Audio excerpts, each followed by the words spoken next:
കൊടുങ്ങല്ലൂർ നഗരസഭ അംഗൻവാടികൾക്കുള്ള ഫർണിച്ചറുകളും ലാപ്ടോപ്പുകളും വിതരണം ചെയ്തു. കൊടുങ്ങല്ലൂർ നഗരസഭ അംഗൻവാടികൾക്കുള്ള ഫർണിച്ചറുകളും മത്സ്യത്തൊഴിലാളികളുടെ മക്കൾക്കുള്ള ലാപ്ടോപ്പുകളും വിതരണം ചെയ്തു. കൊടുങ്ങല്ലൂർ നഗരസഭയുടെ 2025-26 വാർഷിക പദ്ധതിയിൽ ഉൾപ്പെടുത്തി 6 മത്സ്യത്തൊഴിലാളികളുടെ മക്കൾക്ക് ലാപ്ടോപ്പും 4 ലക്ഷം രൂപ ചെലവഴിച്ച് 70 അംഗൻവാടികൾക്ക് കുട്ടികൾക്കുള്ള മേശയും നഗരസഭാ ചെയർപേഴ്സൺ ഹണി പീതാംബരൻ വിതരണോദ്ഘാടനം നിർവഹിച്ചു. മത്സ്യത്തൊഴിലാളികളുടെ മക്കൾക്ക് വേണ്ടിയുള്ള ലാപ്ടോപ്പ് വിതരണം 7 കുട്ടികൾക്ക് 3,70,000 രൂപ പ്രൊജക്റ്റിൽ ഉൾപ്പെടുത്തിക്കൊണ്ടാണ് നമ്മളത് നടപ്പിലാക്കുന്നത്. നമുക്കറിയാം, ഏറ്റവും അടിസ്ഥാന വിഭാഗമാണ് മത്സ്യത്തൊഴിലാളികൾ എന്നുള്ളത്. തീർച്ചയായിട്ടും അവരുടെ വിദ്യാഭ്യാസ കാര്യങ്ങൾക്ക് പ്രോത്സാഹനം നൽകണം.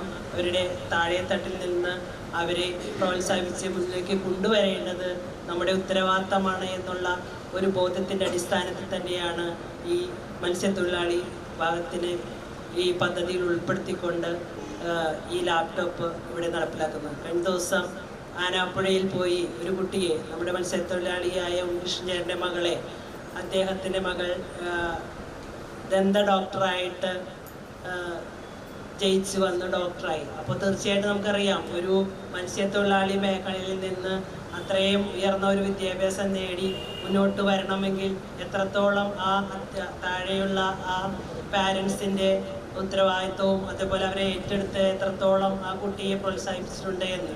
തീർച്ചയായിട്ടും ഇതൊക്കെ തന്നെ അങ്ങനെ മുന്നിലേക്ക് വരുമ്പോൾ നമ്മളും കൂടി അവർക്ക്. വൈസ് ചെയർമാൻ സുമിത നിസാഫ് അധ്യക്ഷത വഹിച്ചു.